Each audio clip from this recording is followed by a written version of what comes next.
All right, welcome back everyone to the press conference. Ananda is going to present to us. Whenever you're ready, Ananda, no hurry. Okay, I'm just trying. I thought I had my slideshow here handy, but All right right, ahead. Ananda, please take it away. Intentional community living experience. Tell us all about it. Okay, well, this is Ananda Elise Reeves, and I will announce that I am from Future Now Radio, and this is a recording about intentional community living experience, my personal experience over the last 50 years. And so I just want to dive right in there and take you guys for a little tour. So we're going to talk about what is an intentional community. It's different from buying a house or and having no clue who your neighbors are. Many times when you go to buy a house, you're just buying the house. You have no idea who's next door. So people who choose to live in an intentional community, they come together on purpose. And they usually think of themselves as a family of choice. They also have an attitude of service that kind of just comes with the territory, and they think bigger than themselves. So they're about considering others. And so some topics on intentional communities that we're going to talk about is governance. How do they govern themselves? How do they deal with meals? How do they deal with money? And how do they deal with communication? Governance is how communities govern themselves. There's several ways. They have a majority rule or a hierarchy. Some of them have a process called consensus. Some of them use consultation. And some use the newest form of meeting management called sociocracy. And I'm going to explain each one of those as we get into it. So hierarchy is that decisions are made by a person or a group of people who dominate over others. There's usually a leader there. And consensus, that's where everyone has to agree. And anyone can block a consensus. So if everyone doesn't agree, the answer is no. And it's extremely difficult to make progress with this process because you can get people that constantly block. And when they block it, they're usually not blocking the decision just out of meanness. Sometimes it just means they need more information. So after they consult, if someone blocks it, they need to go do some more research. They will come back to the group again, represent the idea, and then ask for consensus again. And sometimes it just keeps getting blocked, and sometimes it passes. It's a long process. Consultation is where you have you're presenting a proposal or an idea to the group, and it's gathering facts about a proposal. You put the idea in the middle of the table where it now belongs to the group, and there's no attachment to the outcome, just once it's given to the group. So the group will spend time gathering facts and understanding what the proposal is, and maybe do some research, maybe even do some scientific methods on proving theories or things like that. That's consultation. And then sociocracy, that's been around for about 40 years. I met John Buck myself. He was at a communities conference in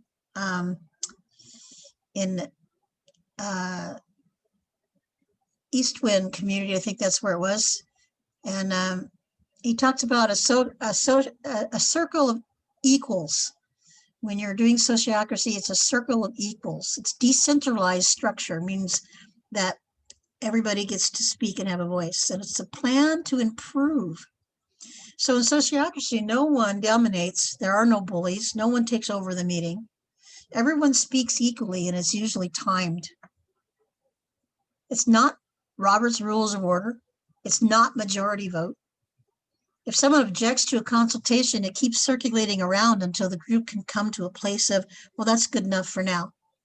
So they plan to make a plan of improvement. And sometimes they use scientific methods recommended by Jacques Fresco. So meals, how do communities eat meals together? There's a mix of a few ways. One way is they share meals. They have a common space, a common area where everybody comes to the dining room and they all eat together. And some places have their own individual kitchens, and they may prepare most of their meals, especially if they have a young family, at their house. And they come to the common house for events or bigger meals. And sometimes it's a mix of both.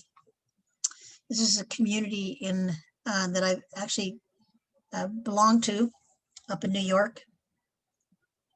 And they always shared their meals together. It was always so much fun. I miss that, actually. So money. How do intentional communities monetize? So there's different ways that they do this. One is called income sharing, or it's called egalitarian community. The community usually owns a business that they operate, and it's operated by the community members. You work for hours instead of pay. So you'd probably put in a full 40-hour a week. But the cool thing about that is your 40 hours also include things that have to do with maintaining the community. So your regular household duties, such as cleaning or cooking or laundry or childcare or elder care, all of those are included in your 40-hour work week. Whereas in the traditional capitalistic society, people go to work and they still have to come home and fix dinner and do the laundry and take care of the kids and feed the dog and all that other stuff. So everything in a 40-hour work week in an egalitarian community is included in anything that has to do with maintaining community. So your downtime is not spent working on something else.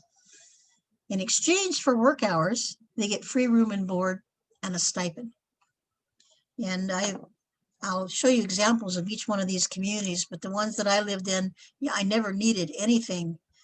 It was amazing. I'll go more into that in a little bit. And then there's work trade. Work trade is where labor in trade for housing or food. And sometimes it's done on an honor system. And usually agreements are really clear. How many hours a week do you work? That makes it fair to earn your keep, your room, your board, or insurance, or whatever else there is. And then there's shared expenses. Community members work off-site or from home to bring in income to support the community or the land. This system is not ideal for community life because people are always leaving the campus or they work from home and they're not available.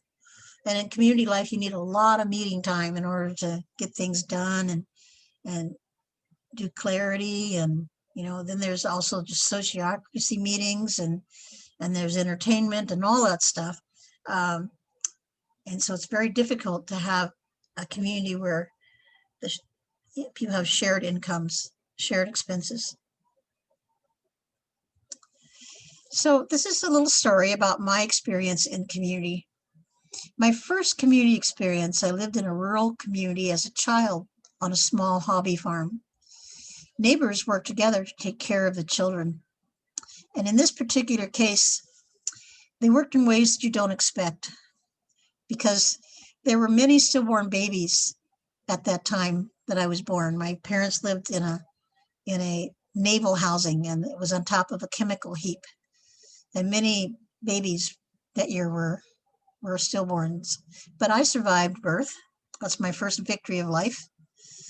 And so many mothers nursed me because their babies had died and they needed to express their milk. So my first form of community was enjoying lots of mothers with fresh milk. It was wonderful. So I went to school in the next school district over because at that time there were not enough living children that survived to have an actual kindergarten class. So all my neighbors took turns shuttling me to school and dance lessons and whatever it is I want. They kind of fought over me a lot. I was a cute little redheaded girl. Everybody spoiled me rotten.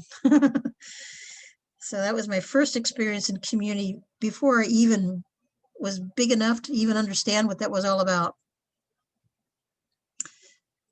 My next experience in community was when I was raising our 4 children.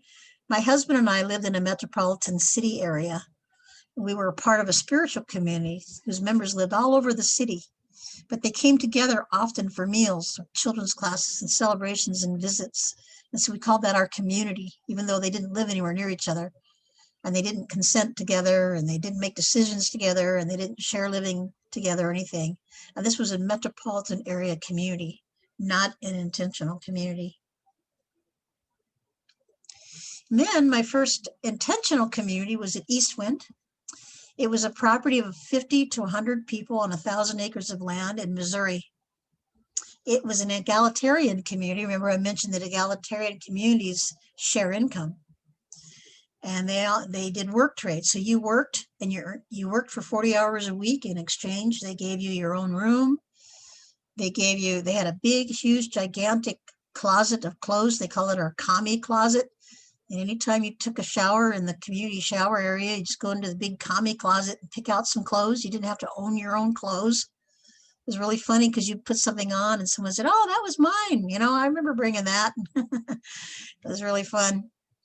They were also part of a bigger community called the Federation of Intentional Communities. And this is a worldwide organization that unites all of the intentional communities. And in the early days of intentional community forming, they started uniting the communities together, because at that time there weren't any cell phones. We had a bulletin that we sent around that was prior to when we had an actual communities directory. So Eastwind was part of the intentional community, the Federation of Intentional Communities. And the Federation of Intentional Communities to this day has grown very large. And anytime anybody wants to form a community, they can tap into the network the Federation of Intentional Communities has, and they'll come out and they'll bring you speakers. And there's lots of training courses and things about how to start a community or learn how to be in community. It's a very, very good resource. There was a diverse age and backgrounds at Eastwind. And their industry was they made nut butters. They made hammocks. They sold to Pier 1 Imports, and they had special sandals they made. In that community, there was no particular spiritual path, and there was a lot of alternative building, meaning they built things out of cob and straw bale and rocks and all kinds of different kinds of buildings. And that was part of our education, was learning the different alternative building methods. So what worked and what didn't work in that community was, what worked is the membership vetting. There were several steps you had to go through to become a full member, which was a good process. They used consensus decision making, and you'll notice I've got consensus decision making on both sides of what worked with that and what didn't work. So they had a high council, though. Even though they had consensus decision making, ultimately the decisions were made by a few people on the high council. They were income sharing, and they never wanted for anything ever. They took really good care of you. And they had work trade on an honor system. And in order to have work trade, they mathematically figured out how many hours a week the actual factories needed in order to maintain the income in the community. So you had to put a certain amount of hours of your 40 hours in on the business. And you could drive the forklift, you could work in the factory, you could answer the phones, you could do mailings, anything that had to do with running the business. But that was mandatory. You had to put a certain amount of hours in on the company. As I mentioned, they did belong to the FIC, and they shared meals. They had one big dining room. There was absolutely no cooking facilities in each person's room. Everybody came to the hall. And if you were sick or couldn't get to the dining hall, you were always served a meal. Someone always made sure that people at home got their meals delivered to them. So what didn't work was only consensus decision making. If everyone didn't agree, it didn't happen, and it took a long time to make progress. Even though ultimately, if it went on too long, the High Council would just step in and make the decision. The work trade on honor system didn't work sometimes because not everybody honored the system. And one of the things that I found as a thread between all communities I lived in was our drive to separate ourselves. These silly humans, they just got to do it, you know? I mean, in this case, the separation was between the smokers and the drinkers and the non-smokers and the non-drinkers. But it could have been about race. It could have been about sexuality. It could have been about pets. It could have been about children. Every community I've been into just needed to find some way to separate themselves and create separateness. And I'm finding that so much now in the future thinkers groups. There's just so many future thinker groups doing different things, and they're creating separation by not working together necessarily. I've got a solution for that, but I'll talk about that later. So they didn't have a good conflict resolution process in place, and there was a lot of gossip. Now, in that situation, they had a big billboard at the back of the dining hall. And if you had a beef with someone, you could just go post your beef up on the back wall. You never had to sign it. You never had to address anybody directly. You just go back and you read the backboard, and somebody was always pissing somebody off, or somebody had an issue with somebody.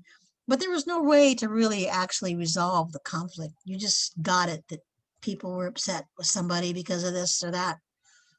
And there was no privacy. These the buildings that we lived in were like dormitory rooms, only they had their own room, and the walls were extremely thin because they were built back in the days of free love, way back in the early 60s. And they just thought that everybody's loving noise should be everybody else's loving noise. So there was absolutely no privacy at all, even though you had your own room. The walls were like paper. You never really felt safe talking too loud or anything else that comes with that. The next community I went to was called Flight of Light. And this was a very small community. There were 4 to 6 members. They did work exchange there. They had a spiritual course, a spiritual path. They studied the Course in Miracles. And they had alternative building. They built cob houses with grass roots like this one here. And it's really funny because the goats would get on top of the roofs and graze on the roof. Very, very funny, but we all learned building skills being there. So what worked and what didn't work with this community is we did get training on alternative buildings. We finished buildings that we started. We shared meals. There was a lot of privacy. And what worked for people that wanted to be a part of it, there were spiritual lessons. But what didn't work is there was one main builder who was not flexible and wanted to control the group. There was no conflict resolution in place. It was a hierarchy. And there was just one main spiritual teacher. So there was no income sharing, and people had to go off property to earn money.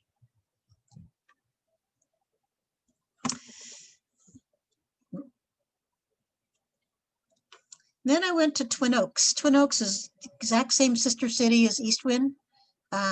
This is actually where I met John Buck, who started the sociocracy method that we talked about earlier. So Twin Oaks had the exact same issues as Eastwind did. They had a hammock business. They make tofu and yogurt. They all raise their own food like they did in Eastwind. It's very much the same as Eastwind. So what worked and what didn't work was pretty much the same. They were both started about the same time. Then I went to Shadow Lake Village Co-housing. I was the resident facilitator there, and it was on 35 acres of land. They had 35 residents, and they put all their housing on 5 acres of land, and they had the rest of the land that was bare or raw or for gardening. There was no income sharing. People worked off property in individual businesses. A lot of them worked from home in their own house. Part of what you bought, everybody bought their own house, and part of what you bought was the common house. You bought all of the land and the common house and the gardens. So the price of your house, these are like condos or like townhouses. And normally when you buy a townhouse, you just buy the townhouse. But in co-housing, you buy all of it. They divide up the cost of everything, including the common house. They used a lot of shared gardening tools and recycling. They were also very involved in the community at large, the neighborhood at large. So what worked and didn't work was they had 35 households, each one with their own house. They had a common house, and the common house was for larger dinner parties or concerts, or they had a laundry room in the common house. They had a library. They had a children's play area. Your house was basically built on just the space that you'll use. They used consensus for decision making, which worked in one way, and I'll explain how it didn't work in another way. They worked well on projects. The community here, the members, worked very, very well as long as there was a project going on. And they were building or designing or digging up infrastructure or whatever they were doing, as long as there was work to do on the project, they get along famously. And I'll talk about how that didn't work here in a little bit. Some shared meals, but also they had private kitchens. And so it was kind of a mix. And they did they shared a lot of resources. They only had one lawnmower. They had a few shovels. Not every house had their own shovel, their own, library, their own guest room. So they did a lot of sharing of resources. What didn't work was the consensus decision-making system. It was hard to make a unanimous decision. And there were some people dominated the discussions, and they were kind of known for always blocking everything. So it took a long time to get anything done. One of the experiences that I saw is that when it came time to roof the common house, they had just about ran out of money, and they got a really good deal on this tile for the roof of the common house, but it was red. And so they had a long discussion of whether we should have red tiles on top of the common house when all the other buildings were kind of natural colors. They went around and around and around. I think it took them 6 months to finally decide, go ahead and put the red roof on the common house. But the process was long and grueling. And it made me learn a lot about consensus decision-making that doesn't work all the time. There was no conflict resolution in place, which had to do with when, well, as I said, as long as they were working together on a project, they got along famously. So as long as, while working on the building project, the people were busy, they got along fine. But when the projects were completed, a lot of conflict arises, and it took a lot out of the human element. There's a lot of reason why I was there, because I was the facilitator, and I taught them how to run meetings, and I taught them how to cooperate and communicate and solve conflict and organize themselves and all that. But when they got it all done, they realized they didn't like their neighbors. So my conclusion on that has to do with what I'm working on right now in all of the movement going on the planet, is that I believe that we all need a project to work on, because projects unite people. And I'll talk more about that, maybe even on another whole different slideshow. And then I lived at the brewery. That was the artist colony in Los Angeles, California. It was hundreds of our artists. It actually was literally a brewery. And they gave the brewery to individual artists that got to make their own loft and art studios. And I was there as an artist. There was no community organization. There were no meetings. There was no consultation. Just living in a neighborhood of artists. And there was also no conflict resolution. And so what worked, what didn't work, is the artists successfully changed the old brewery into individual artists' lofts. That was cool. But what didn't work is there was no community. And what I found out was that artists are pretty isolated, secluded people. They don't come out and socialize and have meetings and discuss things together. That was a learning curve. Then I was at Lost Valley Education Center. That's me there with the circle around me. There was about 50 residents there. It was an intentional community. Also an education center. I ran a school there. I ran my own business school. I had an entrepreneur's business school that I ran there. I did a lot of trainings and workshops and seminars and things like that there.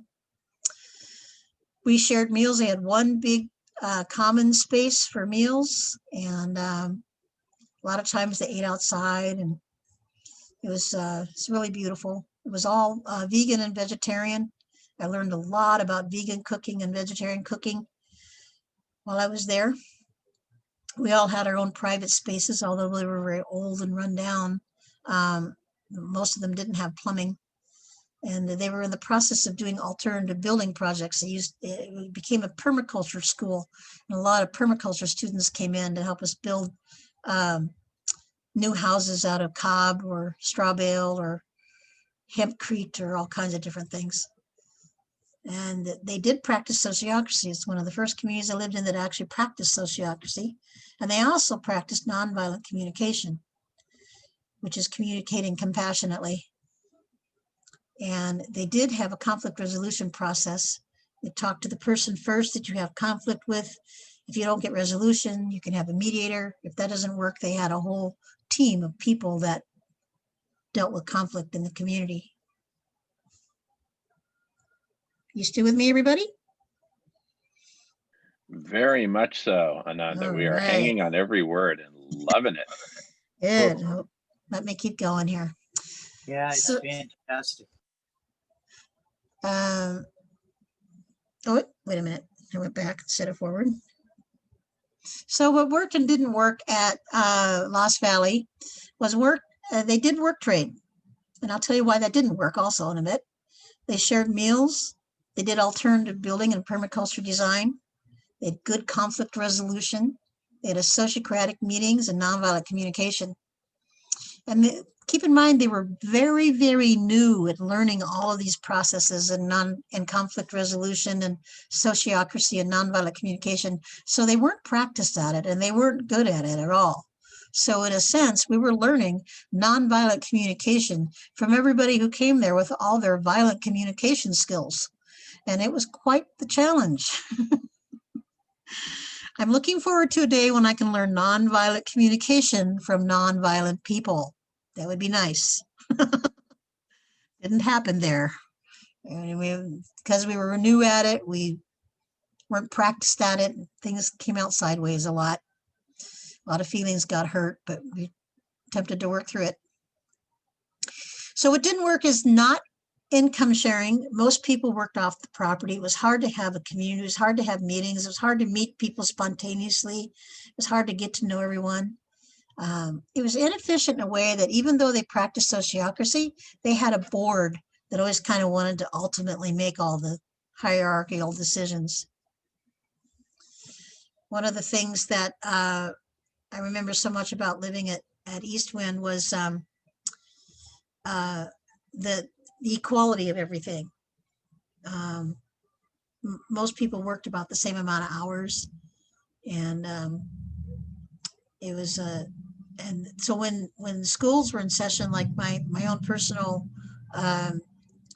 entrepreneur school academy, I called it, or when the permaculture students were there, the work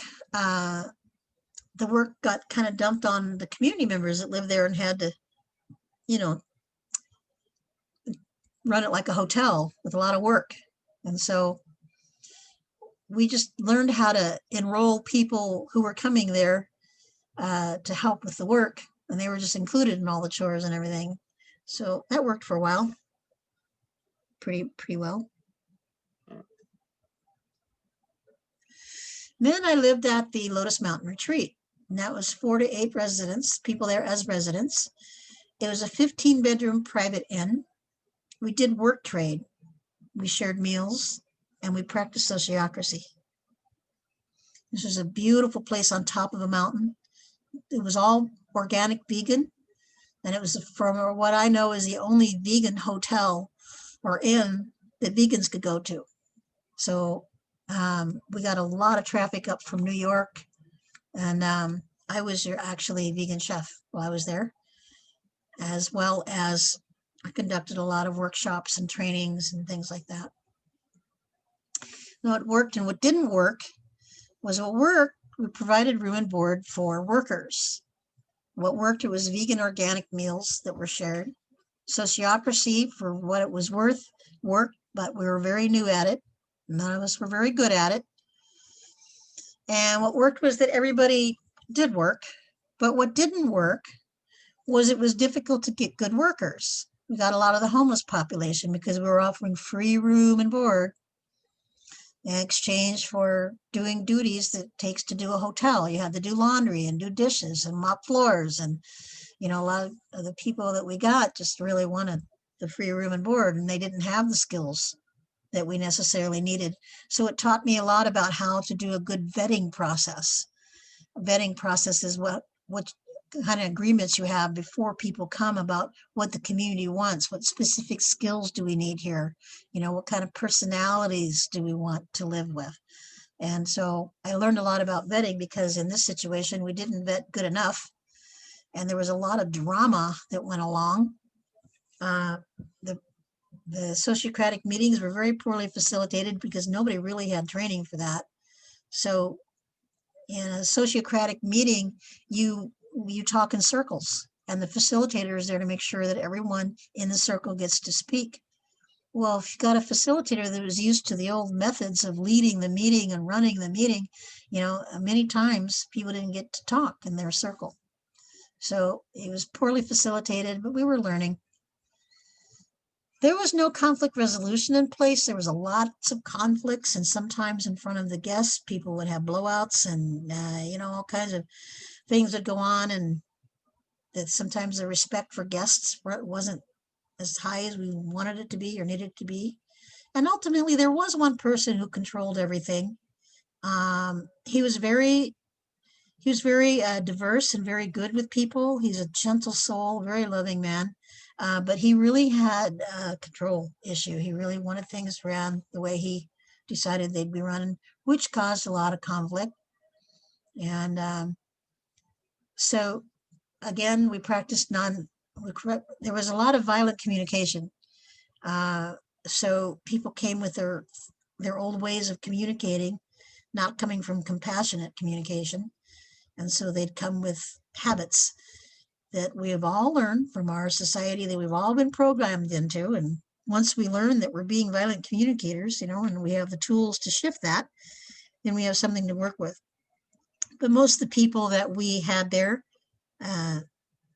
didn't come there to learn nonviolent communication, and caused a lot of conflict.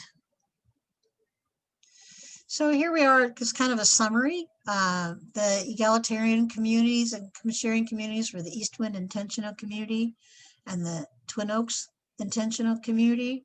The work trade communities were the East Wind, Lost Valley, and Lotus Mountain Retreat. The consensus was used at Shadow Lake Village co-housing. Sociocracy was both at Lost Valley Intentional Community and also at the Lotus Mountain Retreat Center. And most of the communities did share meals: East Wind, Twin Oaks, Shadow Lake Village, Lost Valley, and Lotus Mountain Retreat. So here's my summary of what worked and what didn't work, and what works and doesn't work. If you're going to form a community, these are some things that I see that works. First of all, adopt the sociocratic method from the very, very, very beginning. And they don't have to call it that, but I highly recommend anyone who's involved in committee work or circle work, they do some studying in this process. It's about speaking equally. I also recommend that you bake in a way to share meals, because that made all the difference in the world of how tight the community was and how well they got along. Have a source of income. The source of income might be some, work at home computer program or something. I don't know, but the community needs to have a way of sharing income. Now, in the future, when we have future of a moneyless society, that won't be necessary to have income sharing. But from now to then, we need to have ways of sharing income. And a good facilitator is always very, very important. Share the work, share the resources. Team building is very, very important.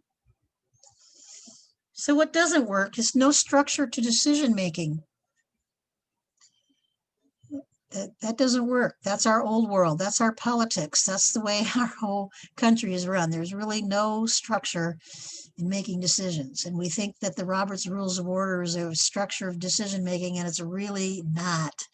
because even the majority rule means that most people get left out.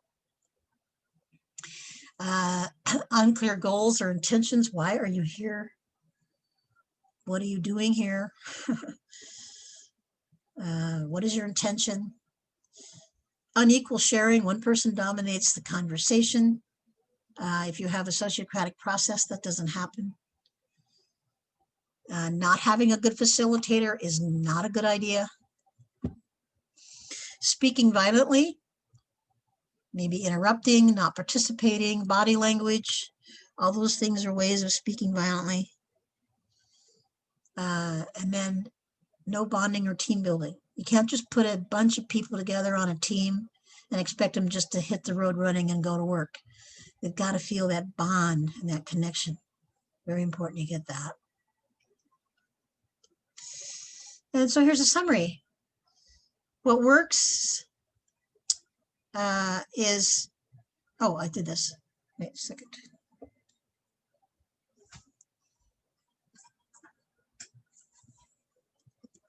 So here's some recommendations based on results, the firsthand experience of over 50 years of community living.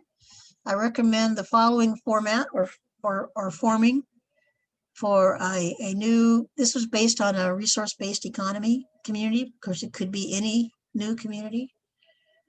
Practice sociocracy, learn to consult in circles, discussions, always have a facilitator. Everyone learn facilitating skills. Do some serious team building. And sometimes that's just fun stuff. It's not always just going in a circle talking. Experiential learning, learn it as you do it, not necessarily from books or from lectures or from videos, but get in there and really learn experientially. Time your discussions so that no one person dominates the discussions, and track your action steps. So for every meeting you have, you should leave every meeting with some kind of action step. Otherwise, it just turns into a brainstorm. So if you come into a Zoom call or anything and you're talking about a topic, every single person on that call should know exactly what action step they're doing next. And what that does is it cements your group together. It keeps the group from fizzing out because people come back because they have an action step to report. And there's also a big part of accountability in that. So if we're in a committee meeting and I say I'm going to do some research, the very example of today is I volunteered to come back next week with a workshop on personality styles of dealing with change. That's an action step I said I would do. If every meeting had people declaring an action step, they would come back, they would be accountable, they wouldn't fizz out because they know what they're going to do next and they know they're held accountable. Also keep good records, offer service hours to give back to the land or the project. Not everything is about work. Sometimes it's just being there to be in service. And learn compassionate communication skills together. So that is my conclusion on my experience of 50 years of living in various different kinds of communities. And just to let you know, that was only just the tip of the iceberg. I've really actually been to many, many more communities than I could ever put on film or put in a slideshow. But those are the ones that I could think of that, were diverse. They had a diversity of ways and ways of being. So I will stop sharing and come back to you. All right, who we still have awake here? Oh my goodness. Loving it, Ananda. What a treasure trove of experience, and also the way you've structured it. And I think I speak for everyone here, and that it was just freaking awesome. Welcome, David. We're in the midst of a really cool presentation Ananda's giving, and about intentional communities.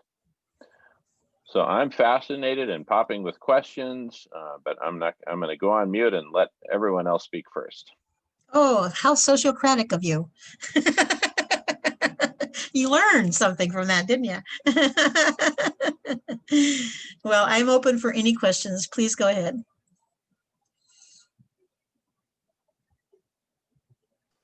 Don't be shy. First, I really want to thank you, grandmother. This wisdom is the wisdom we need to live by. And I want to live next door to you. But I'm so curious, which one do you still live at? None of them. Right now, I'm out on assignment. So once I learned how valuable I was as a community member, I would just, yeah, thank you.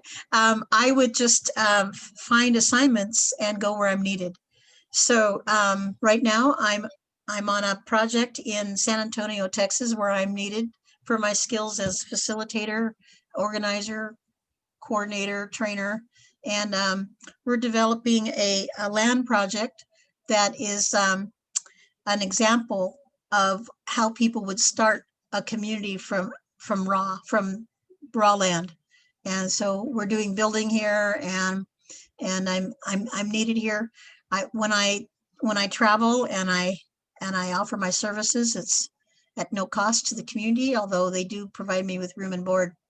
So I just travel around the country. I have a little teardrop trailer that I just keep pulling up and being in service.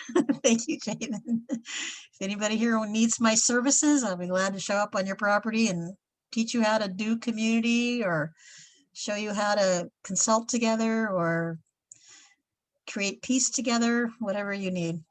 And thank you, grandmother. All right, you are living proof, Ananda, that angels do exist. We have an angel in our midst. Oh, that's so Seriously. sweet. Oh The my people I goodness. live with will tell you the same thing. They said, you're like that old TV show where the angel would go around on the different assignments. Yeah.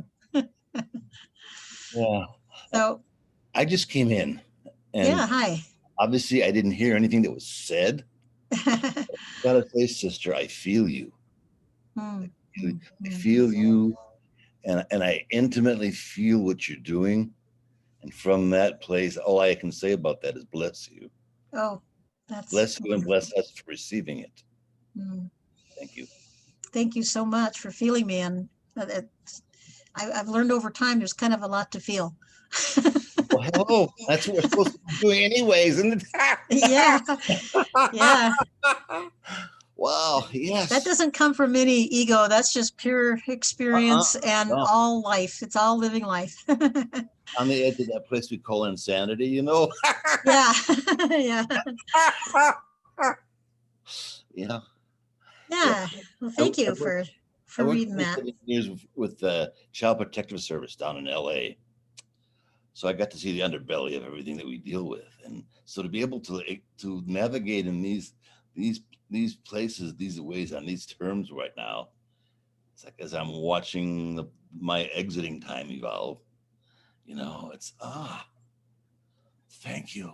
Thank you. And then you come in. So here we go. Well, there you go. So are you in LA now? No, I live in Carmichael near Sacramento. Oh, I see. Mm-hmm. Yeah. Thank you. I'm David. You're welcome. And by the way, my name means bliss and joy. Ananda means my name. Ananda means bliss and joy. Yes. Okay. Ananda. And if I have permission from everyone, I'll tell you about how I got that name. Would everybody like to hear that story? So I was in service to a community that called themselves the Ananda community, and it wasn't actually related to any of the spiritual elements of the name Ananda, but I was a facilitator there, and it was a challenge. The people there wanted to learn how to live together peacefully, and when they brought me on board as their facilitator and their consultant, they weren't living together peacefully at all, actually. So I lived there for a year with them, and by the time I left, they were living together in peace and joy. And they said, Ananda, we owe you so much, and what we're going to give you is we're going to give you something really special that you really need to take. And I said, oh, okay. what would that be? And they said, we're going to give you our name. We're going to give you our name, Ananda. Oh, wow. And I said, oh, that's sweet, you guys. Thank you. And they says, no, you need to listen. You need to watch my lips. You need to take that name because you live in bliss and joy and you need to have that name. And I'm going, okay, then I'll take the name. And ever since then, you have a name that means bliss and joy. I guess you better live up to that because you can't be very crabby with a name like that. Before I lived here in Sacramento, I was down in LA for 50 years. And in the area I lived in, there was an Ananda ashram. Oh, yeah, I remember that. Yeah, in La Crescenta. Yeah. Part of where I lived in community in LA was at the artist colony, the brewery. Where was that? Right downtown LA. Okay. The brewery. It was in the slideshow. Wow. Okay. Yeah. Sorry I missed it. Well, thank you. It's recorded, David, so you can watch the recording after. Oh, yeah, that's right. That's true. This is all being recorded. Yeah. Who else has got questions? Come on. I know you guys don't know everything about living in community, so here you go. This is your chance. Bust loose. Nanda, I just wanted to thank you for the presentation and say I really enjoyed it. And I found it, as Jimena mentioned in the chat, I found it very synchronistic. I'll share just a 30-second story.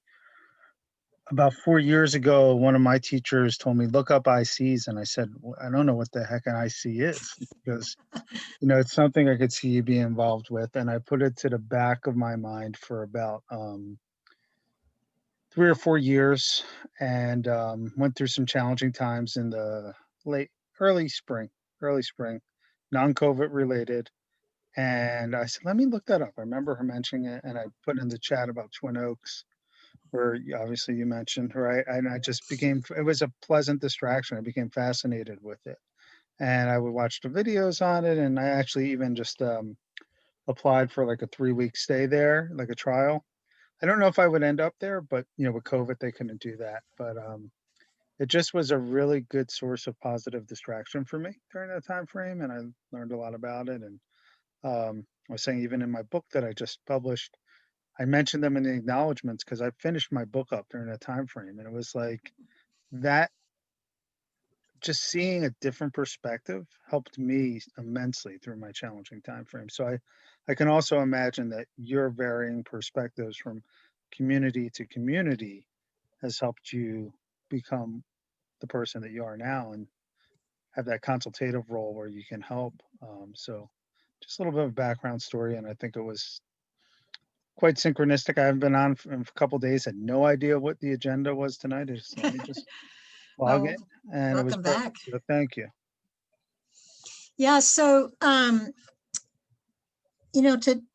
be honest with you, the reason I really feel qualified to be able to talk about people in communities, because most time I didn't make it, honestly.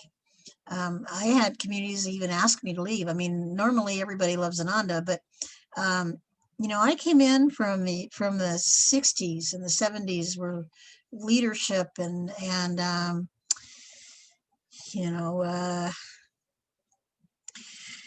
organization and taking control was the way young women my age got through the workforce, is because we had to be domineering and controlling and get things done, Well, in a community, that doesn't always fit.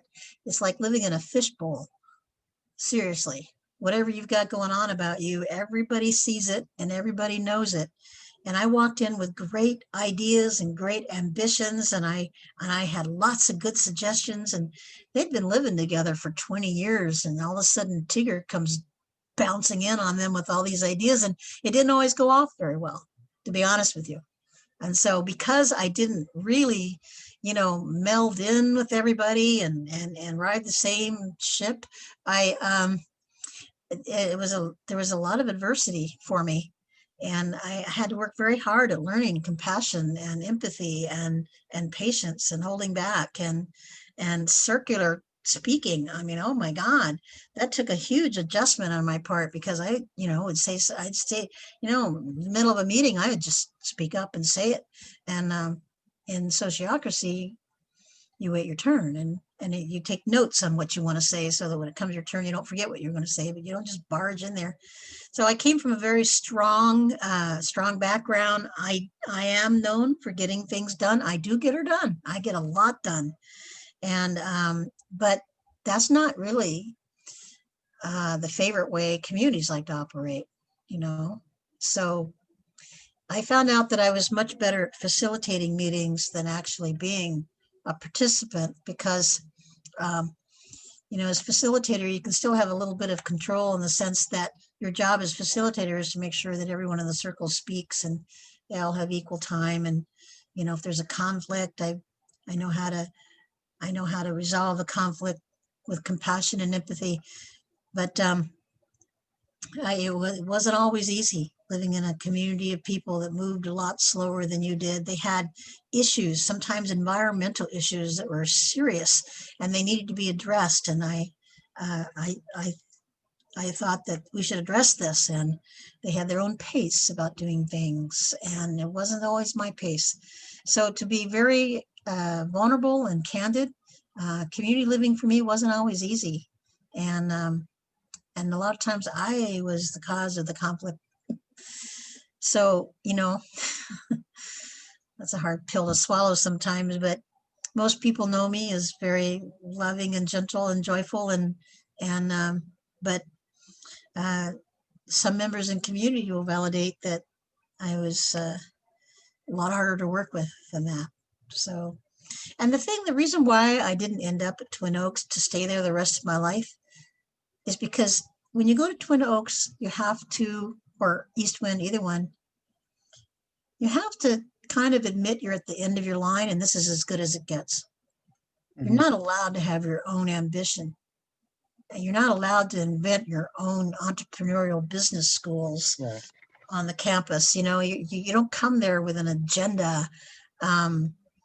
You know, if you can meld in with what they're doing, and that's as good as it gets, and that's all there is, places like intentional communities like East Wind and Twin Oaks, they're great if you never want to aspire to anything. If you just want to meld in and go with the flow, perfect. Right. So there's some real truth for you about living in communities. It's very hard because you have to take a serious look at yourself every day. You evoke a question in me then. Can you speak to some of the practices you did and do engage in to help you in the transition to be able to function in the kind of way you envision doing it now? What made it in the transition for you? One of the main things, I came out of there with a lot of workshop material, a lot of seminars and workshops. And one of the workshops that I developed from living in community was my deep listening workshop. Okay. Because deep listening is how you are listening to other people and how valuable they feel based on how you choose to listen. It has nothing to do with how they listen. It's how they feel when you listen. Yep. And so if people aren't listening to each other, there's a form of violent communication. And you can tell when that's true. Yeah. I can tell when that's true sometimes. Yeah, you can. When you know that you're being listened to, you feel it. You feel a connection. Yeah. That's how you know you're being listened to. And if you're not feeling that connection, somebody's not listening, and it's probably you. Oh my God. I've done quite a bit of stuff trying to train people in counsel process. I was trained in the Ojai Foundation. Oh yeah, yay. Yeah. And wow, it's really hard to get people to think in terms of functioning in that way. I mean, one of the things I really got from learning that was really getting to appreciate the interruptive quality of our everyday discourse. I love it. I love it. Point taken. Absolutely. I feel that so intensely now, and sometimes people don't know quite understand why I respond as strongly as I do with that. Sometimes I get kind of cantankerous about that. Yeah. You know, so I know what you mean about that place of, you know, there's a place of sometimes feeling like not fitting in, Yeah. you know, and that's okay. I don't mind being the ugly duckling. That's Well, it. Yeah. I'm on a campaign I'm involved with very, very many future thinking groups. In fact, I wrote a book. I've been following Steve Saylor. How many of you guys know who Steve Saylor is? Nobody? He ran for president. He was a real guy.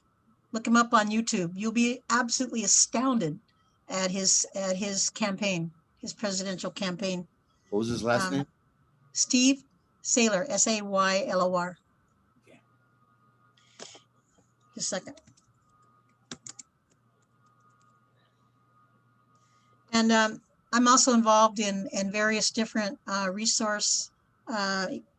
resource-based economy groups and climate change groups, and I'm in everywhere. I'm everywhere.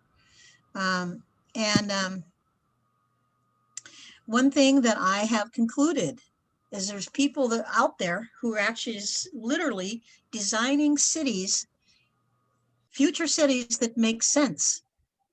Yeah, they've got designs and everything, and they make much more sense in our future. And Steve Saylor is all behind creating new systems. And when he ran for president, he says, well, we don't need another president, we need new systems. So if you nominate me for your president, then I'm going to step down on the first day and let the people change the systems into systems that work for everyone. He's a great guy. You'll get a kick out of watching his videos. And so my conclusion, and the reason why I'm starting with this introduction show on community living, is kind of give myself some credentials for one thing. But the other thing is that I honestly believe that before we can really ever make too much change in our world, we have to learn to live together. Bottom line, we do not know how to live together. We do not know how to deal with conflict. We do not know how to listen deeply to each other. We don't know how to unite. We have had no models of a human race or a generation before us that lives together in peace. We don't have that. And so we need to invent it. And we're inventing it out of old paradigms and out of old systems that are broken. We've been programmed and lied to and twisted around since the beginning of time, especially around the topic of money. So we don't know anything about how to live together. Now, I live together with these people in my own house or in my own community. But I'm talking about this group right here. Every group that's on a Zoom call right now around the world, they need to learn how to live together first before we go out and build structures, before we start changing systems, before we realize politics is not the answer. People are the answers. We have an expression that says money doesn't do anything, people do. And people is a resource. And so when you put together enough people, you have enough resources, you have enough technology, and you have enough people to completely reset our entire world so systems work for everyone. But first, we have to learn to live together. That's my campaign. You can elect me for president next time. I wouldn't put that burden on you. I would never want that version. Steve Saylor says, if you elect me for president, I'm going to step down. And he had a whole council of people that would be the president. And there were councils made up of scientists, engineers, educators, permaculture people, vegans. I mean, his whole entire council of people that was the new president was a system. And he says, I'm going to step down the day that I'm elected. He said, I don't really want to be president. I just want to use this campaign to educate people about how our systems are all broken. And then he says, I'm going to turn the White House into an Airbnb. I'm not even going to live there. Wow. Yeah. So anyway. They wouldn't know how to do it. People wouldn't know how to deal with it. It would be beautiful. No idea. Wow. So All right. My stand is I stand for people learning to live together. Beautiful. So Kate has had her hand up for a while, followed by Jimena. Take it away, Kate. Well, actually, I'll let everyone in the circle speak before I speak a second time. I agree with that rule. But you haven't really spoken or asked a question, Kate. I'm in favor of you speaking. Well, I'm going to ask a question now then. So, grandmother, a couple of things. It sounds like you've been a lifelong vegan.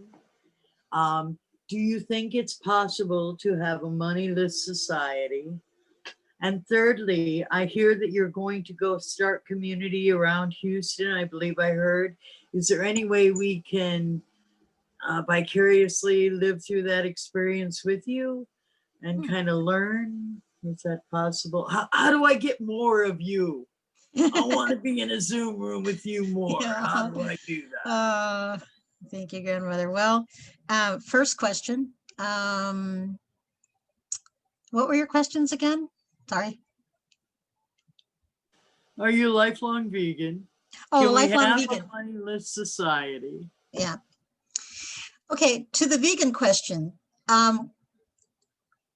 When I lived in community, you had to know how to cook for vegans, vegetarians, and meat eaters. And what I learned was that the meat eaters would come over and taste my yummy vegan dishes, didn't miss the meat at all, and then there wasn't anything left for the vegans. So I learned to cook lots and lots of vegan food and very little meat food. Here's the thing about vegan. The reason we need to become vegan is because we love our planet and we love our animals. And if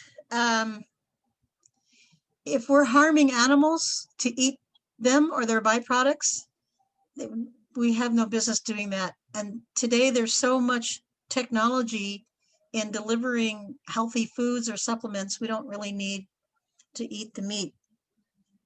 My daughter used to say when she was 14 years old, she says, I don't eat anything with a face. I always thought that was so cute when she was 14. So people become vegans once they realize two ways. One is, what does that do for the animal?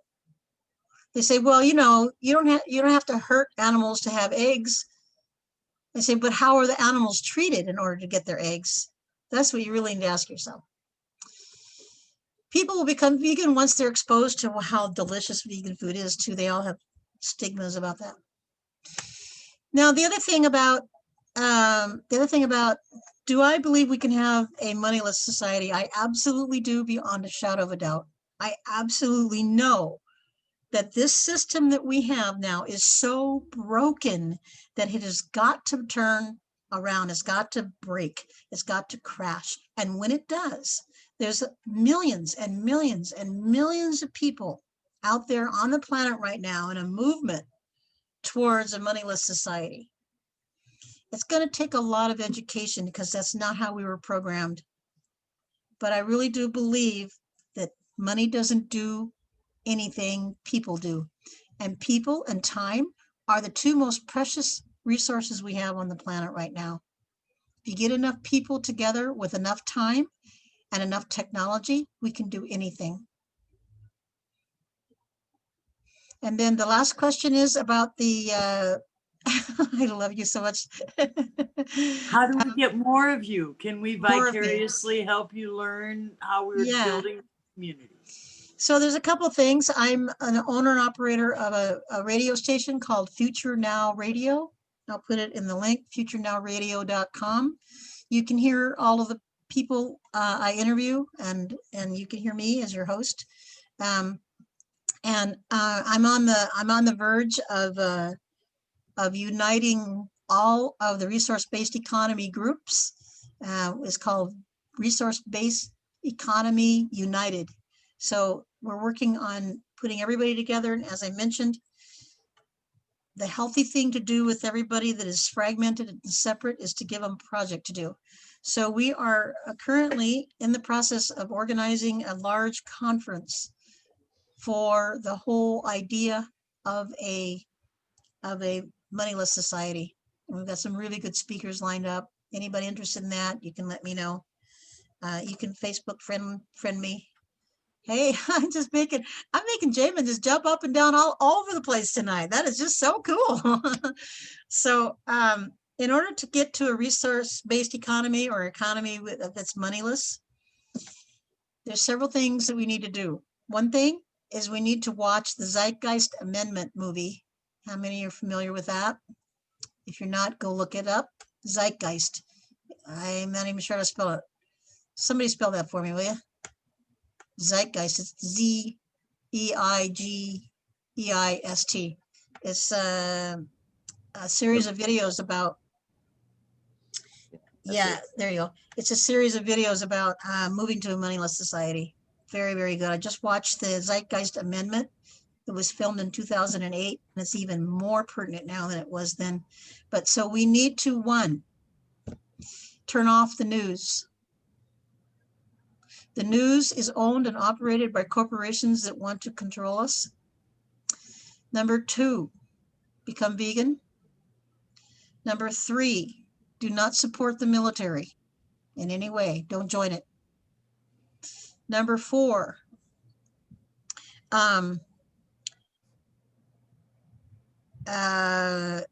join the Zeitgeist movement or something that has to do with a money-free world. Inform yourselves about money-free society. And so you can get more of me by my radio station. You can be watching for this conference I'm going to be putting together with thousands of other people from around the world. And you can follow me on Facebook. Pardon me? Did you put that information in chat? Yeah, I will as soon as I stop talking. Thank you. Yes. Yeah. What else have we got? What other questions have we got? Did that help you, grandmother? Okay. All right. I just need to pause real quick before Jimena, who's next with the talking circle. I want to welcome Karen and Bob and Noel. At the top of the hour, they've got a meeting in a breakout room, so we can. In fact, I'm going to pause recording just so that we can. Jimena, yes. Hi all. Hi Ananda again.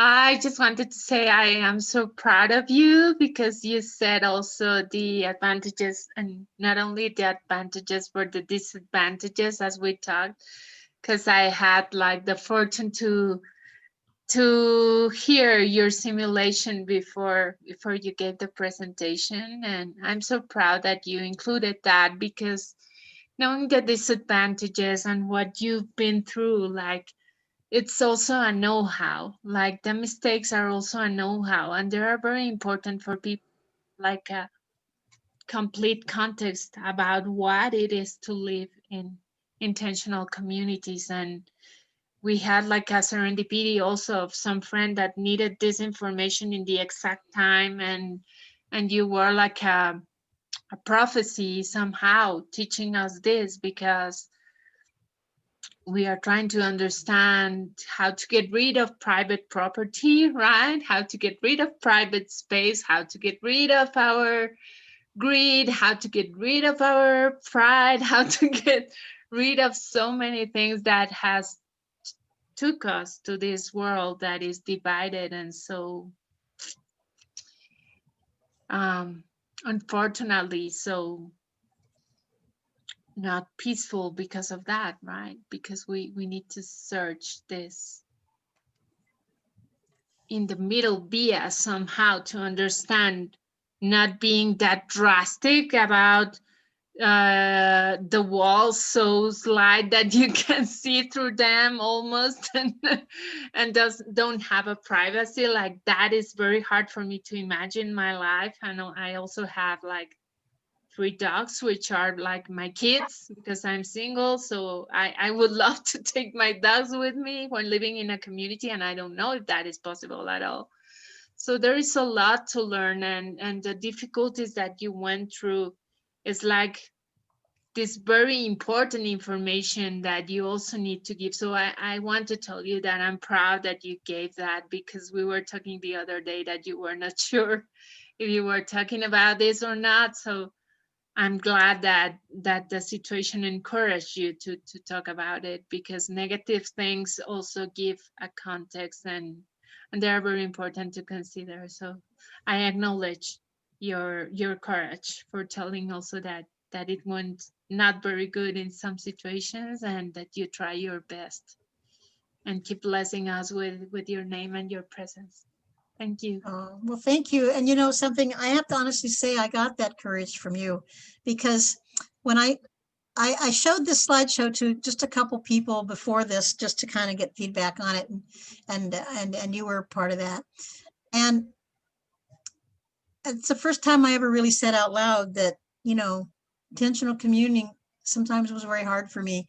And you were so, I felt so safe expressing that to you. And I felt like a door opening for that. And I have to honestly say it was your loving spirit that helped me feel safe to say it again in this presentation. So thank you. As far as pets in intentional community, pets in intentional community are a bigger issue than children. It's a really big issue. It really is. People can tolerate children, but they can't tolerate pets. I don't know. But anyway, point is, you need to do research before you go to any intentional community, or if you start your own intentional community, which is an option too. I have lots of experience in that. You start your intentional community with you and your dogs. That means everyone else gets to come with dogs too. So you got to think about what are the ramifications of that. It's a big issue because pets are very much part of our family, and some people tolerate them, some don't. It's all good.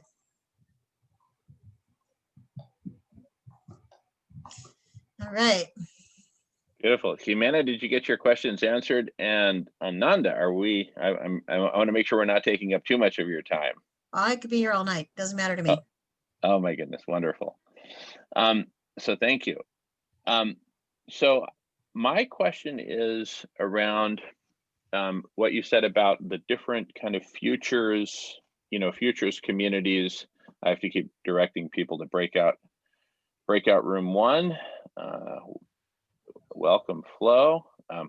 So let me just put that in the chat. And so I'd love to hear, how you plan on, or what are your ideas for how do we unite the different, futures, thinkers, communities, groups, etc. How are we going to do that? I have my own thoughts, but I want to love to hear your thoughts. Well, for one thing, I've been around this arena long enough to know there are literally thousands of segmented groups out there, all of them wanting the same thing. If you know what the Venus Project is, it's a spinoff of that. There was a very beautiful man named Jacques Fresco who lived on the planet until recently, spent his entire life redesigning our future so it makes sense. And from that spawned all kinds of interest in creating a future that makes sense. So it's kind of gone all over everywhere. There are thousands of groups, millions of people in the movement. They all want the same thing. If you go on Facebook and get on any of their threads, there's just so much every day you can get from them. But here's the thing. In my conclusion, they don't have a project. Now remember I told you how projects unite people. In a community, when you go there to build housing, if as long as you're building a cob house or anything, as long as you're building anything, it gives the community something to do. Same with my children when they were little. They would just get bored and start fighting with each other, and I'd give them some project to do and they were fine. So here's my proposal, and it actually is happening tomorrow at noon. This is how close to the thread we are right here. So I'm proposing that all of these fragmented groups of people who are future thinkers, resource-based economy people, moneyless society people, the money-free party, which is worldwide, I'm proposing that we all come together and we all work on one project that we can focus on. And it's going to be a worldwide conference of all of these thinkers And we're going to create a conference together, a big, massive, massive conference. Now, it's, it's virtual. It's all virtual. So you give people something to do and they unite themselves. The other thing that we're doing is they're all broke. Everybody who's trying to talk about a money-free society, getting away from capitalism, inventing new sources of income or different incomes, they're all broke. Nobody's got money to run their own organization. They all need money. They want to move away from money, and they don't have any. So I take on the theory of Mr. Wrigley from Wrigley's Chewing Gum that says, I don't want a lot of money. I just want 5 cents from everyone. So my idea is to get everybody preoccupied with a project that they can all participate in. And there's a lot of work that goes on in forming a big, massive conference like this. Everybody will have a part, but nobody will have too much of a part, get burned out. And there's some technical people involved in this group that can have the technology to invent something like a PayPal. Or do anybody here know what Patreon is? Patreon? Well, it's just like a PayPal. You can sign up for it to support people on their art or in their project or whatever. And it's a monthly withdrawal from your account. And so the technology is in place for all of us, all of you in this group too, climate change people, everyone's thinking future, to have one funnel to funnel all of our money through. Now, the people that want a money-free society, they say, well, but we don't want money. But they realize they have to have money in order to get over the bridge to create a no-money society. Because there's a transition time here. And the people who rule our world with money, the very, very few at the top, they're not going to go out lightly. They're not going to say, oh, okay, well, have a money-free society. That's fine with me. Our whole society is built on debt and slavery. And so you have to work in order to pay your debts. It's all wrong. It's all wrong. Anyway, there's many ways that this is explained. And so the idea of having a conference where we can all work together on a project is going to unite us. And then we're going to invent or bring forth, it's already invented, we're going to bring forth ways of creating a transparent app so that everyone in any organization that's doing something good for change for the world can contribute to that. And it could just be a small amount from everyone or however we want to go through that.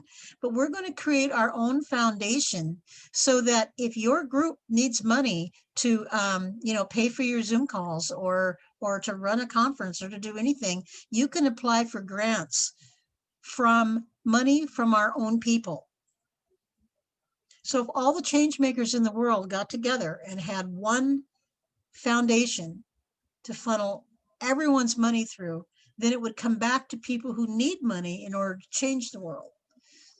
So the conference is going to be about that. How do we trust? How do we use the technology to design one funnel for everyone? How do we make it transparent so you can see clearly where the money is going and that no one's going to be running away with it and all those old paradigms are gone? And then the third element in that is my campaign that people need to learn how to live together. So at the same time that technology is aspiring and growing, the human element, the people element is aspiring and growing at the same time. So we're not just having technology born, but the people don't know how to live together. We're going to learn how to live together at the same time the technology comes up so that we can share resources. And that's everything that I'm about. And like I said, I get a lot done. So there's a conference call happening tomorrow at noon. It's the first one that we're having. I believe that in every single meeting that you're in, everyone needs to come away with something they're going to do, some kind of action step. And this action step came around because this group had a Zoom call only last Monday. And they said, well, how about if we do a conference? And everyone said, yeah, that's a good idea. So we said, well, let's put together a Zoom call and talk about the possibilities of that. So that first Zoom call is tomorrow. I'll share that link here, or I don't know exactly how to do this. But anyway, anybody interested in that, you can Facebook me and I'll send you the link. So there's some big things happening. The same thing that happened inside of intentional communities, where I told you that they have this human nature to want to divide themselves somehow. I mean, what is with you humans? You know, I don't get you earthlings sometimes. I mean, why is it innate in us to try and separate and divide? And that's the same thing that's happened, you know, inside of all of these future thinkers, is that there's millions of different groups out there, all dividing themselves, you know, all creating separation. And we need to stop that. Yeah, and totally agree. And so I wanted to just share with you briefly what we've been doing here and how we got connected on the press conference.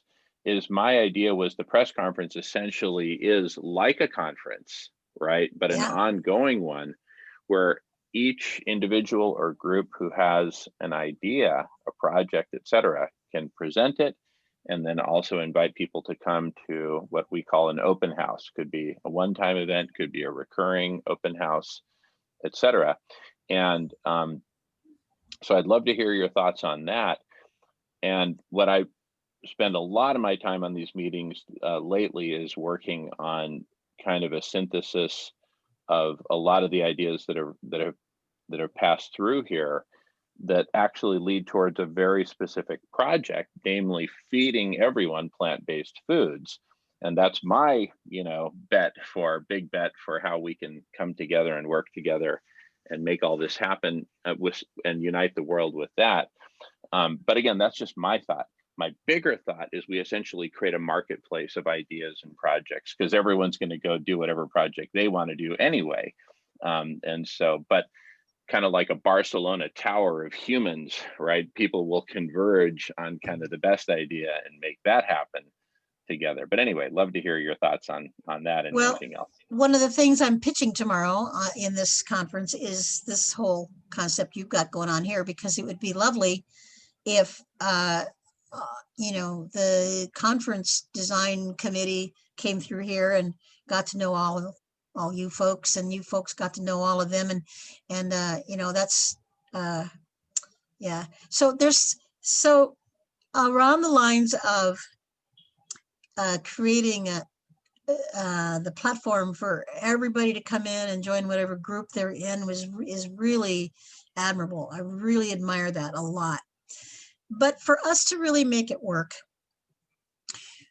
we're going to have to come to an agreement and focus on one thing that we can all work on together and create success.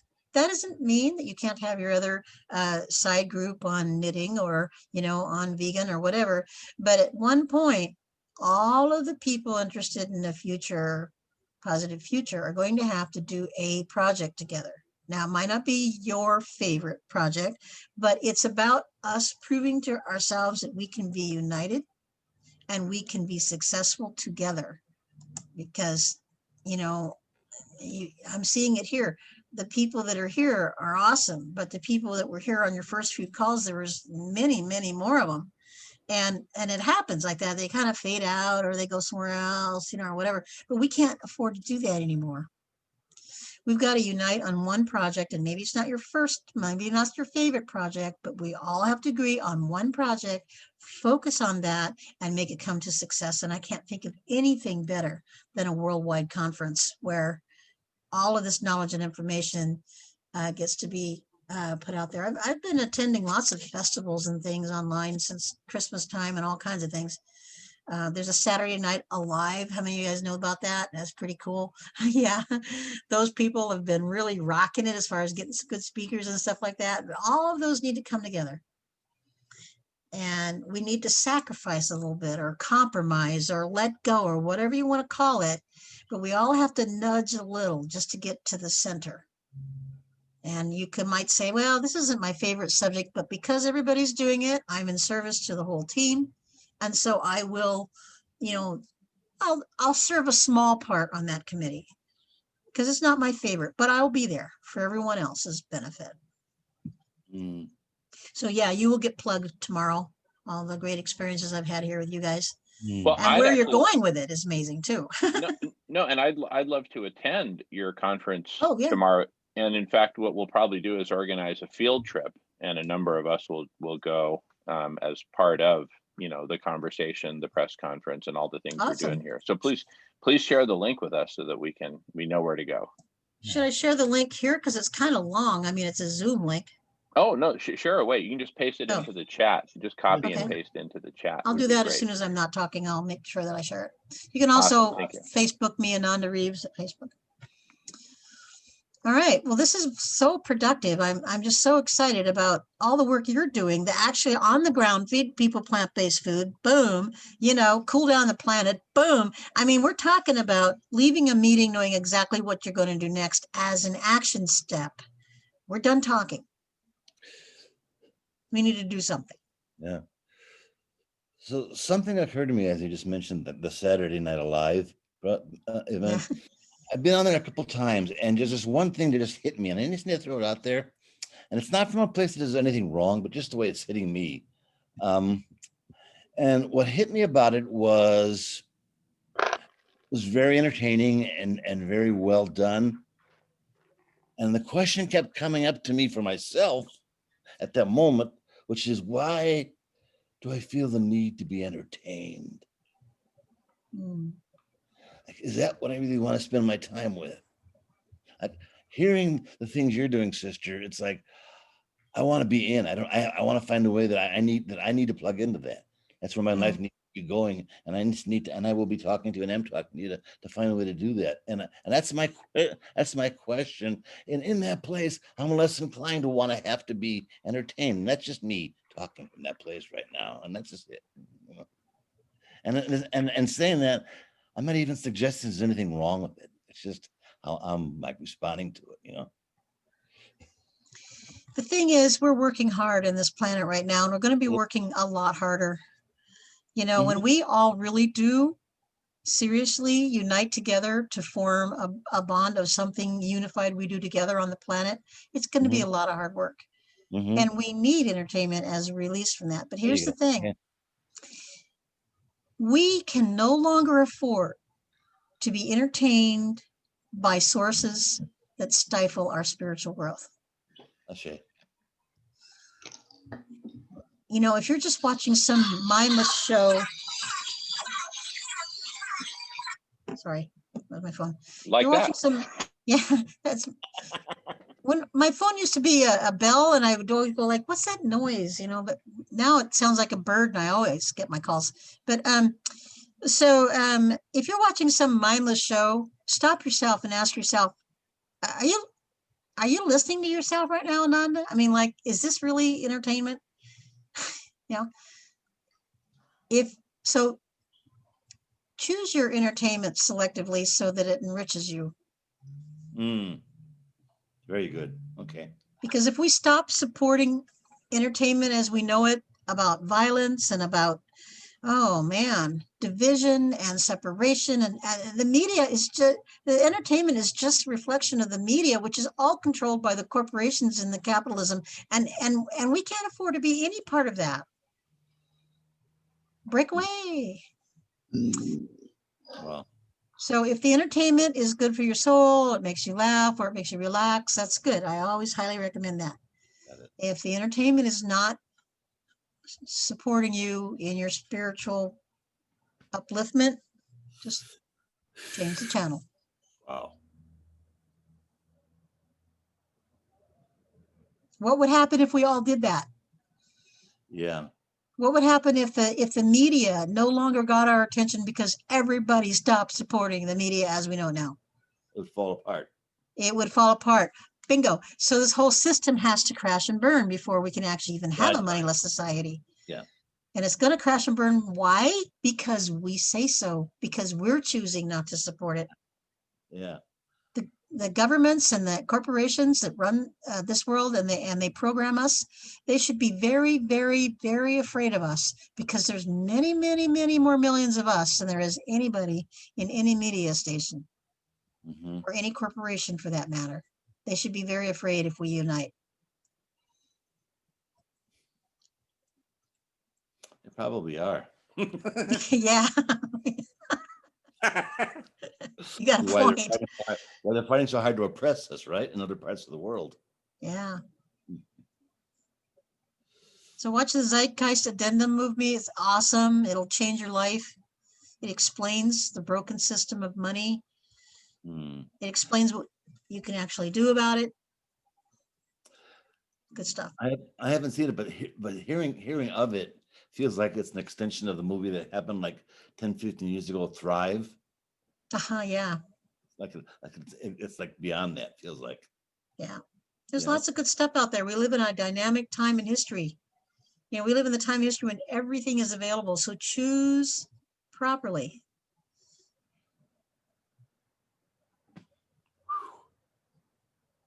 Wow.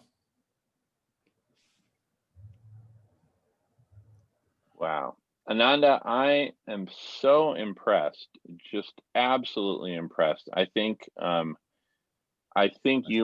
might well be the leader we've all been waiting for. No, seriously. And the fact that you're having the first meeting for this global conference tomorrow is What are the just chances of that? It's so synchronistic. And the fact that you have so much experience through so many intentional communities, and you're so self-reflective and humble in that way, right? And you share your learnings, including personal learnings, with everyone. And I sense so little ego and so little desire to rule and control, to borrow the lyrics from the Ozzy Osbourne song Crazy Train from the 80s. One person, if you listen to the lyrics, one person conditioned to rule and control. The media sells it, and you play your role, regardless of whether you're serf or slave or Donald Trump or whatever. One person conditioned to rule and control. The media sells it, and you play your role. That's dead on. Wow. This was like 1982, 81, yeah, 82. And it's still appropriate. It's so appropriate. Yeah. Well, I can't tell you what a blessing it is that you all are here and allow me this opportunity to open my heart and use some of this wisdom, because I've lived 71 years and I might know a few things, but the whole thing is I was always way ahead of my time in living in this I never fit in. And so it's finally catching up with me. Finally, like, okay, I can express all the wisdom I have and it's appropriate, So anyway, I'm so grateful that you guys just open your heart so that I can freely speak and declare the campaigns I'm standing for, and Well, I think I speak for all of us when I say that all of our years of hard work building this hearth is so that you have a safe place to pull up your teardrop and come in and warm your feet by the fire, and let us serve you some hot apple cider and don't give me your address. Hey, no, seriously, I would love to have you here, and we need you everywhere. But please, you're welcome to come here to Whidbey Island. Whidbey Island, home. That's my old territory. Yeah, the Northwest. Northwest, yeah. Wow. Yeah. No, oh my goodness. Can you tell us, love, where can we hear your radio station? Is it something online or? Yeah, I put a link in on the chat room. It's futurenowradio.com. Future Now? futurenowradio.com. Okay. And the point of the radio station is I interview people who are change makers in the world. And since I've started doing this, I've started realizing how many millions of organizations and people there are that are changing the world. And then I know that there's so many more millions and millions of people that are change makers than there are the people who don't want to change. I know it. And my job is I get to interview all of these really cool people. We have Charles Eisenstein on there and Steve Saylor and Colin Turner and all kinds of really awesome change makers. And they're mostly in the RBE movement, the resource-based economy movement. But there's many, many more different kinds of change. In fact, Jamin, I'd love to interview you and have you on my radio show sometime. That would be very, very awesome. You too, David. Well, actually, all of you. But you know what, Ananda? There is Sir Roland that he is doing Agents of Change in the world, and he has selected Jamin to be one. So you're in the right place. I've been You involved need to get in primarily touch with Sir Roland also. before. Well, I call him Sir Roland. It's the thing. It's not that he's a sir, but I respect him very much. Wow. Well, this has been heartwarming. That's the best word I can come up with. I can't even begin to tell you how warm my heart is right now. Yeah. And is there a storytelling community involved in the network that you're involved in, that you're aware of? Storytelling? Yeah. Yeah. Well, part of the network I'm in has to do with elder indigenous women. Okay. Yep. And oh boy, they have got stories to tell. I'm saying what we used to meet physically and do a sweat lodge together, but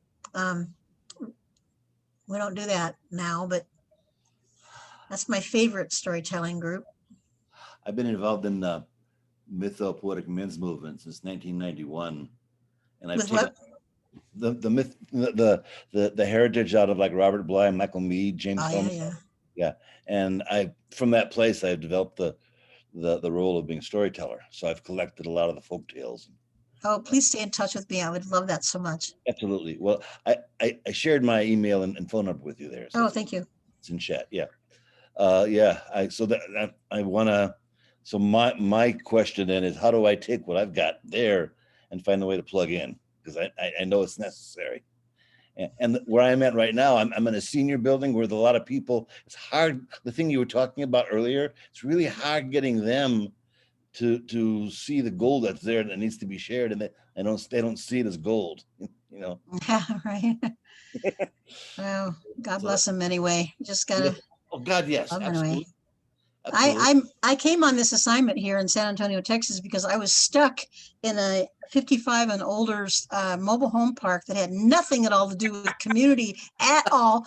And I needed to, whatever. I needed to get out into a place where I could say terms like, Steve Saylor and Zeitgeist and Venus Project and resource-based economy, and have some kind of dialogue go back and forth, because I was poisoned there. It was out my soul. I've been reading my mail. Yeah. But here's what I learned to do with them. Okay. And speak of storytelling. I wrote a book. It's an ebook. You can get it on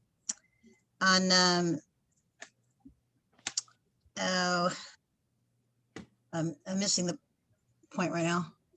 The ebook company. What's it called? Smashwords. I'll leave you the link for that too. So I wrote a book, and it was a fictitious story book. It was an imaginary book. Everything there was imaginary. And it was a story about what if Steve Saylor won the presidential campaign. And I pretended like he did.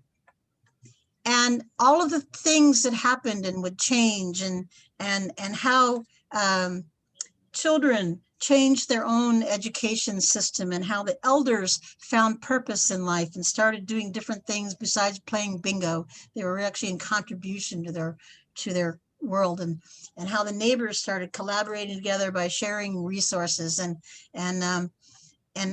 how the billionaires became conscious and realized that money is going to die. And so we might as well, as long as there is still money, we might as well support things that are going towards a money-free society. And it was all an imaginary book. It's a little ebook, maybe 8 chapters long. And so what I did for these women that were just really stuck and the only thing they know is bingo, I read them this story, and it began to ignite their imagination. They began to ask themselves, what if we could have a different future? What if I did have a purpose as an elder besides playing bingo? What if I was valued again There you go. as an elder? What if I was useful? Mm-hmm. And so we organized little things in the neighborhood where they could cooperate. Like we had a clothing exchange, and everybody who brought a piece of clothing had to leave with the same amount of clothing. So if you brought 1 piece, you have to leave with 1 piece. If you brought 3 pieces, you have to leave with 3 pieces. And so that little tiny little exercise gets back to my theme that we need to have projects to do together to unite us. Those women, mostly women, all came out for that clothing exchange because they started imagining maybe a different world. And then the men in the community started bringing their tools to a tool library where you can just check out a hammer. You don't have to go buy one. So it was a tiny little thing that I did to help them feel useful and valued. And I can imagine, and in the book, the seniors are the ones that bring it to the finish line. They're the ones that got the president elected. Wow. In the book, because they came alive. And they've been stagnated for so long with just watching soap operas and playing bingo. And they came alive with that. So find something they can all do. Coordinate some kind of a project they can do together, and they'll start feeling useful again. Mm. There's an element in the conversation that hit me a little while ago, and I want to bring it forward, just in the way things were being expressed. And in saying it, I got to say, I don't know how to do it, but it's just something I need to bring forward because it's a place of shifting consciousness. Looking at things, there was an expression I heard earlier from someone about getting rid of this and getting rid of that.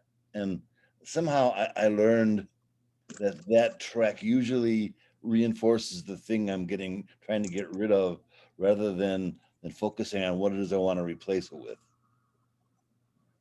So just it's a languaging issue. And I don't, and it's not even wanting to force it, but I just want to call its attention to coming up and saying I noticed it, and I'll keep reminding myself about it. So there it is. Noticing is the first stepping block to change. Thank you. Yes. Just notice that. Yep. And the fact that you noticed it, yes, already starts to create the thread of change. That's it. Yep. Give me 1 second. I'm putting my book in here.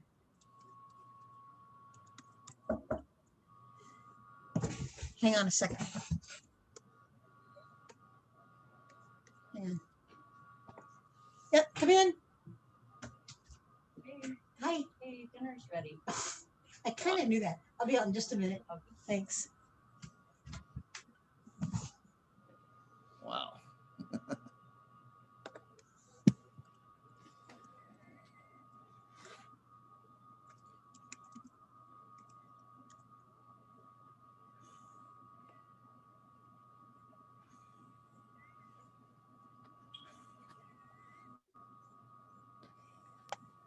Shaman, I have a question. Yeah.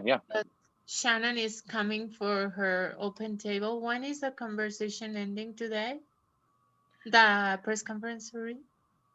It's pretty much over as its own thing, and now it's Ananda, and everyone is welcome to come and create a breakout room for whatever purpose.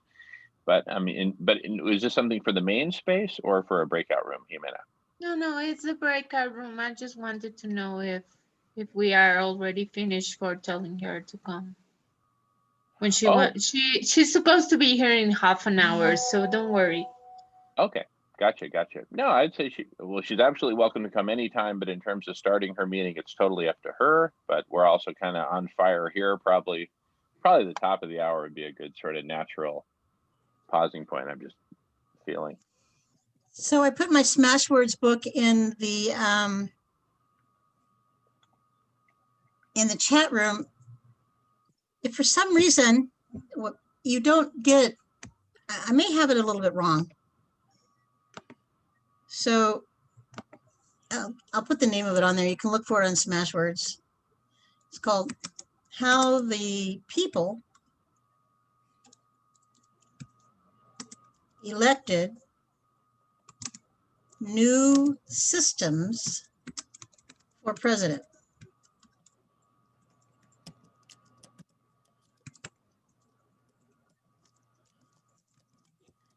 So I put the link on there, but I'm not sure it's exact right. But if you don't find it by the link, find it by my name, Ananda Elise Reeves. How the People Elected New Systems for President. Okay. So it's like $2 or something. It's not a big deal. I wanted to do what Mr. Wrigley's did. I wanted 5 cents from everyone. I was going to become a millionaire on my $2 book. Anyway, and then I was going to give it all away. So my wonderful community member just reminded me that dinner is ready, so I must be checking out. But let's see, the last thing I have to do is give you guys the link to that to the conference Zoom meeting. tomorrow. Yeah. Yeah. Let's see if I can find that right away. Is it streaming on Facebook too, or just Zoom?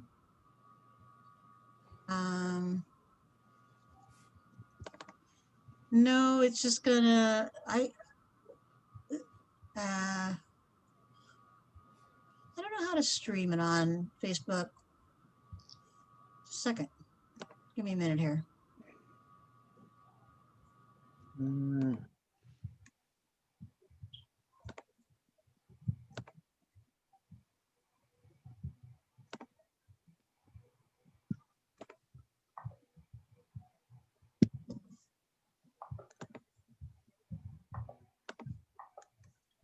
Okay, so that's tomorrow at noon.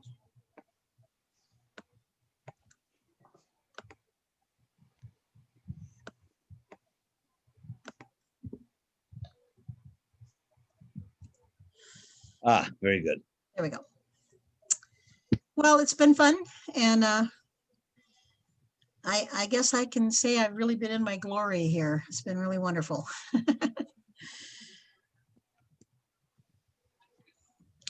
So wonderful to have you here. Oh, thank you. I just can't thank you enough for just being open and letting me,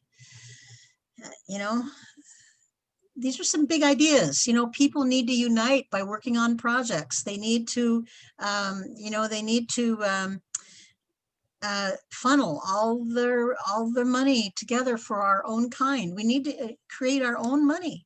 There's people at PayPal that gets all this money off every time you do a PayPal. Why isn't that money coming to us?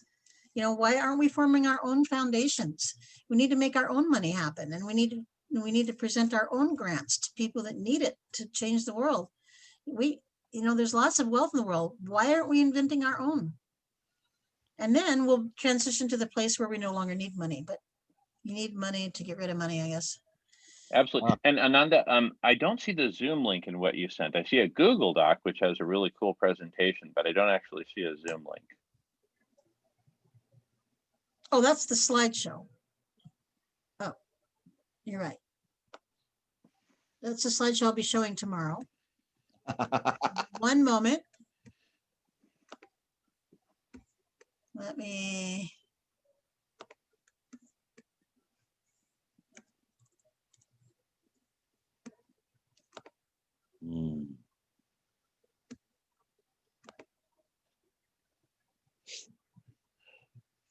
By the way, folks, while Ananda is trying to find, I want to let you know that for whatever reason, I was thinking about all the insanity that's been going on around leadership and stuff, and I just caught this new image that really allows me to let go of Donald Trump, and it's acknowledging a part of what he manifests.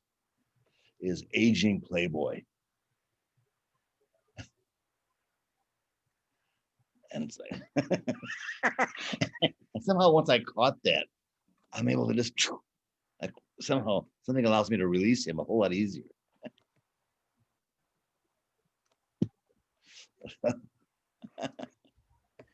Well, I don't want to release him. I want to capture him and throw him in federal prison for all Oh, you know.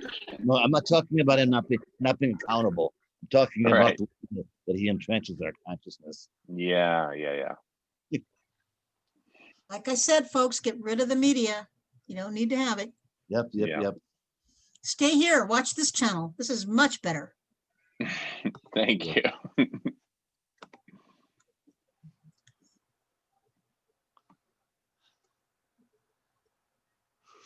Whew. Is that it? That's looking like a Zoom meeting. All Yeah. right, there we go. All right. Okay, Beautiful. so in Holy case you shit. missed it, that slideshow up above is the slideshow I'll be showing tomorrow. Mhm. It is going to be really interesting to see what comes out of that, because man, it is just time we learn to create our own wealth, support our own. I mean, what would happen in this world if everybody just didn't need money from corporations or banks anymore? We made our own. But also the Food Healers Project to give everyone plant-based food, which we can do so efficiently if we just simply do it at scale. For example, dried lentils that you pay $2 a pound for in the grocery store, if you buy them straight from the farmer up in Canada, by the truckload, by the rail car load, 6.5 cents a pound. I Wow. kid you not. So food is basically free. It's capitalism that makes it expensive by repackaging it and irradiating it and chemicalizing it and then passing it through so many middlemen that by the time it gets to you, it's just triple packaged and dead. Anyway, bottom line, if we feed everyone and also provide shelter for everyone and provide, healthcare, et cetera, and everyone has their needs met, guess what? You don't need, if you want to sit around playing a shell game, go for it. But I mean, there's no practical utility that's going to come out of it because all your needs are already met. And when people's needs are met and they feel safe and they're able to create and express themselves and join together and work together on cool projects, it's going to be a utopia on earth. But No money is necessary. no money, because right now we're all trapped in this all-day monopoly game that's all consuming. And it's based on fear and scarcity and the whole story. But I really believe that Food Healers is the first solid step. So after the conference, I want to get together with all the food healers at the conference and let the conference be an ongoing thing. And in fact, I'm happy to run the press conference for the conference or whatever we can do here. There's a segment in the conference right there. Two segments. Food Yeah. Healers and press conference. Press conference is how do we share this with the world concisely, powerfully, and talk about new media. Forget the news, forget CNN and all the networks. Come to the press conference, get it straight from the source, unfiltered. Yeah, when you go to a conference, there's lots of speakers there on lots of different things, and you just talk yourself to being one of the speakers. There you go. Love it. I have to go. My community members are waiting for me. All righty, Love you Ananda, guys. thank you so much. Thank We love you, you. and we'll see you tomorrow. I might be there at 12:30 if it's okay to come a little late because we have another meeting going on before that, but I'll do my best. And that's Central Time, by the way. Oh, that's Central Time, 12:30 Central. So it's 10:30. 12 o'clock Central. Oh, 12 o'clock Central. Okay, very good. Very good to know. Okay, so that's 10 o'clock here. I think we can swing that. Just fine. Okay, wonderful. We'll see you then. Bye, everybody. Thank you so much, Ananda. Good night, Ananda. Good night. Thank you for everybody. Thank you. All right, I'm going to pause recording.